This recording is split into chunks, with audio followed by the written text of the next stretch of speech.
just ask you the next meeting is the follow for this institute itself, best 2012. Mobile में video मैं group में message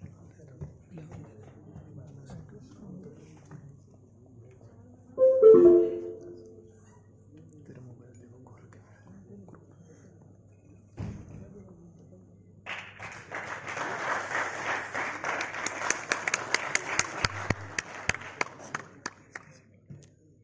यहाँ पर विराजमान सभी मेरे आचार्यगण को मेरा प्रणाम।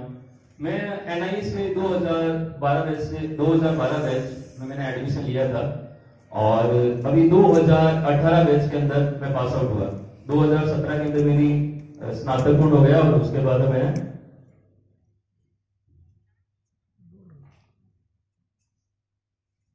बाद मैंने अपना 1 साल इंटर्न पूर्ण किया। तो मैंने ये देखा कि सबसे पहले कि मैं अपना आपको परिचय यहाँ से देखता हूँ। मैंने पूर्ण करने के बाद में जब देखा कि मैंने पीजी के लिए ट्राई किया और पीजी मेरा नहीं हुआ और उसके लिए मुझे ये देखा गया था कि मैं 2-3% से रह गया था। फिर मैंने उसके लिए ज्यादा कुछ दिमाग में बात नहीं लेते हुए अपने क्षेत्र को आगे बढ़ाने के लिए मैंने पंजाब के अंदर मुझे कोई आयुर्वेद फिजिशियन की जॉब मिली, वहां मैंने आयुर्वेद फिजिशियन की जॉब करने चला गया।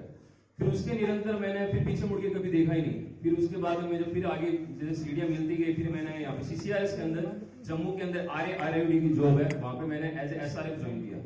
तो फिर मैंने वहां पे मतलब ये होता था कि मैं जब भी मतलब 3 दिन मुझे कैंप के लिए जाना होता था, तो कैंप के लिए जब भी मुझे जाना होता था तो मैं लोगों के बीच में रहता और तब मुझे इस बात का एहसास हुआ कि मतलब लोगों को आयुर्वेद की कितनी जरूरत है।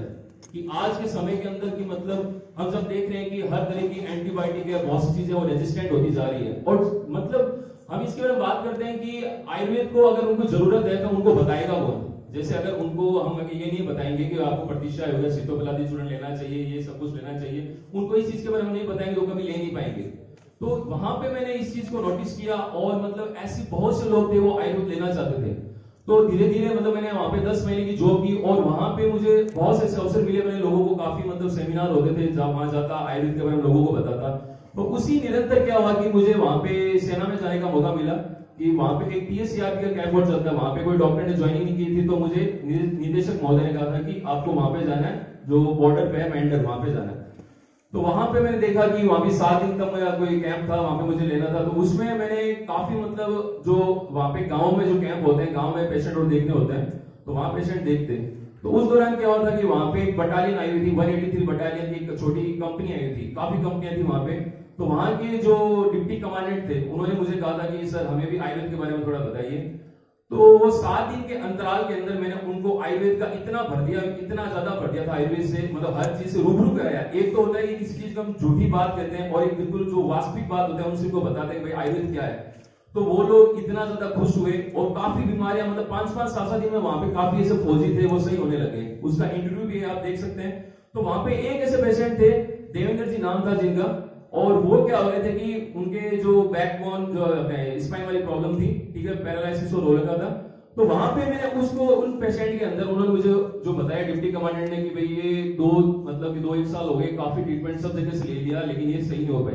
तो वहां पे मैंने खुद कुछ नहीं किया, मैंने उनकी सिर्फ मानसिक चिकित्सा करते हुए और उसके साथ साथ क्या जैसे निर्गुण तेल का अभ्यंग होता है, वहां पे कुछ अब युक्ति का इस्तेमाल करना था। आयुर्वेद में सबसे बड़ी चीज बोली युक्ति, हर चीज बोल दी, सब कुछ बोल दिया, रोग असाध्य है सब कुछ है, फिर लास्ट में क्या बोल दिया युक्ति। अब आप युक्ति का इस्तेमाल करके इतनी दूर क्या कर सकते हो। तो मैंने युक्ति का इस्तेमाल करके उनको सिर्फ 1 दिन के अंदर क्या होता है कि मतलब जो निर्गुण की अभ्यंग कम से कम 30 मिनट तक अभ्यंग किया और थोड़ा बहुत कुछ जो अपनी योगा की एक्सरसाइज होती है वो कराई और वो 3 साल तक नहीं चल रहे थे और 1 दिन के अंदर चलने लगे थे। तो ये क्या हुआ था कि उस वक्त उन सबको लगा कि नहीं हमारे आयुर्वेद मतलब फौज के अंदर ये सब के अंदर भी मतलब ये आयुर्वेद डॉक्टर्स की भर्ती होनी चाहिए। तो इस दौरान मुझे क्या हुआ था कि वो सब वहां मुझे अपने हेडक्वार्टर लेके चले गए, जहाँ पे हेडक्वार्टर है गोगा अमरनाथ के अंदर हेडक्वार्टर है 183 बटालियन का, वही उनकी वहां पे मंदिर की देखभाल और करते हैं सब कुछ। तो वहां पे डिप्टी कमांडेंट मुझे 2IC से मिलाने लेके चले गए। तो वहां पे 2IC से मिलाने लेके चले गए। तो वहां पे मैंने जितने भी पेशेंट थे उनको भी वहां पे देखा, सारा सब कुछ बताया उनके बारे में और मैंने अपना पक्ष रख दिया, क्योंकि हमें देखता है कि भैया कि हमने अगर अच्छा अपना काम किया है तो ये पूरी दुनिया के सामने आना भी जरूरी है आयुर्वेद का कार्य, और लोगों को पता भी चलना चाहिए और बाकी सबको इसका अनुभव भी होना चाहिए और इसका फायदा भी मिलना चाहिए। तो वहां पे मैंने उनको यही बोला कि जब आपको इसमें उन्होंने बोला कि डॉक्टर साहब हम आपके लिए क्या कर सकते हैं, मैंने यही बोला कि आपके जितनी भी बटालियन है उन सब के अंदर हर एक मतलब उसके अंदर एक पंचकर्मा सेंटर और आयुर्वेद चिकित्सक की पोस्ट आनी चाहिए। तो आज भी मेरी निरंतर उनसे कभी बात होती है तो उनसे ये पूछता हूँ कि क्या वो कह रहे हैं आगे हमारे जो और ऑफिसर उनसे बात कर रहे हैं। तो उस वक्त मैं जब ये अभी की बात है कुछ समय की, फिर तब मेरे मन में एक चीज आ गई थी कि मतलब अब कुछ करना है, मतलब वहां से एक टिक लग गई थी कि भाई अब कुछ करना है आयुर्वेद के लिए। और हमें सरकार एक लिमिट तक कुछ कर सकती है, सरकारें करती है, सब कुछ करता है, लेकिन हमें भी कुछ करना होगा। जब तक हम कुछ नहीं करेंगे कभी आयुर्वेद बेस लेवल पे जा ही नहीं सकता।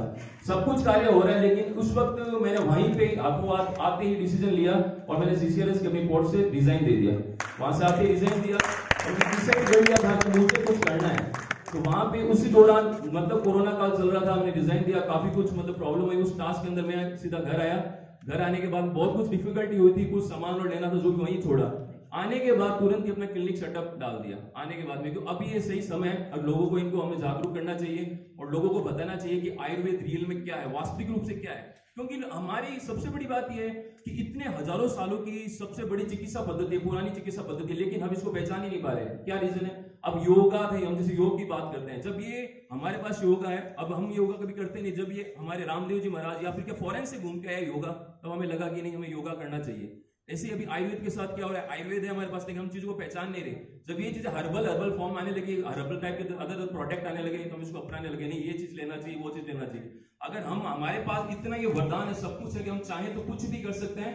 और उसी दौरान कोरोना काल के अंदर सब कुछ प्रॉब्लम आ रही थी, आर्थिक की वजह, सबकी प्रॉब्लम आती है, आर्थिक की वजह, उसके भाई हम क्या करें, कैसे क्या सब कुछ करें, कुछ भी अरेंज करिए। मैंने खुद को जॉब दी थी, उसके साथ साथ 2 लोगों को और को स्टाफ को भी ज्वाइन कराया और आयुर्वेद के अंदर वहां पे उनको बताया और पूरा आगे कैसे हम आयुर्वेद से कुछ कर सकते हैं। तो आज अभी मतलब मैंने फिर उस वक्त स्टेलाइज किया नोबल आयुर्वेदा नाम से। तो अभी वो मेरे 15 से 20 पेशेंट डेली कंटिन्यू बढ़ते जा रहे हैं। ऐसा नहीं है कि वो उस पर रुक गया है, कुछ नहीं कि रुक गया, सब कुछ ऐसा लग रहा है। लोगों को ऐसा लगता था कि आयुर्वेद चूर्ण चटनी ये सब कुछ, मैंने उन सबको ये सारे के सारे धीरे धीरे भ्रम दूर होना। और हमारी सबसे बड़ी कभी क्या होता है कि मतलब हम कभी थोड़ा अगर हम जैसे भूतकाल में झांकते देखते तो हम कभी क्या कहते थे पेशेंट को कि नहीं हमारी तो पद्धति ऐसी कि धीरे से कार्य करेगी, धीरे से कर। मैं कभी पेशेंट को कहते ही नहीं हो।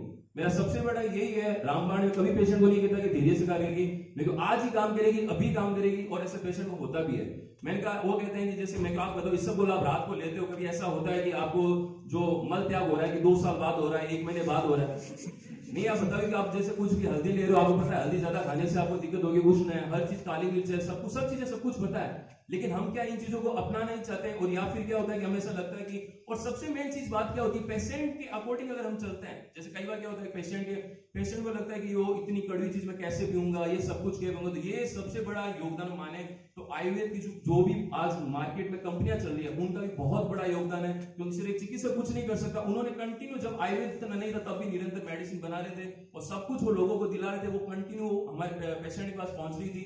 तो आज हर चीज हमारे पास इतनी एडवांस होके आ चुकी है कि किसी को विचिंग हो रही है, अर्टिकेरिया हो रहा है, कुछ भी और कंडू हो रही है, लोशन आ गया आयुर्वेद की, और क्वाथ को लेना क्वाथ लेना, जो क्वाथ टैबलेट आ गई, हर चीज के मतलब समय के साथ परिवर्तन होता जा रहा है। तो उस वक्त मैंने मतलब कभी मैंने सबसे बड़ी बात ये थी कि मैंने स्वतंत्र रहना सीखा है कि मैं मुझे खुद को ही कुछ करना है, मुझे गवर्नमेंट जॉब करनी नहीं है, ये डिसाइड कर ले, मुझे दूसरों को जॉब देनी है और कैसे करके हम आयुर्वेद को आगे बढ़ा सकते हैं। और आयुर्वेद में जितना स्कोप है उतना कहीं है ही नहीं है। हम देखते हैं कि नॉर्मल सी बात कहते हैं कि मैंने फेसबुक पे मेरा पेज बनाया नोबल आयुर्वेदा, ठीक है, उस पेज को बनाने में मात्र 1 महीना लगा, उस पेज को आज उस पेज के 22 फॉलोअर्स हो गए।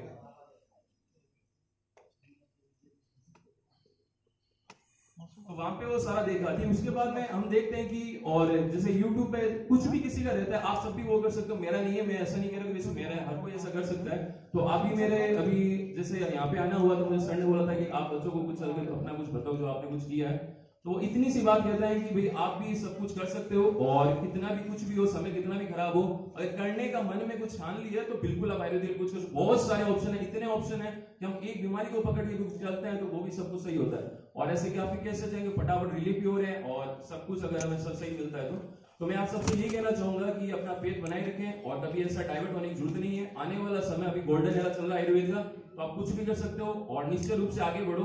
और ये बिल्कुल एक ऐसा स्वर्णिम अवसर है कि आप विजयी, डेफिनेटली विजय होंगे और अपना नाम और कीर्तिमान हासिल करेंगे। धन्यवाद।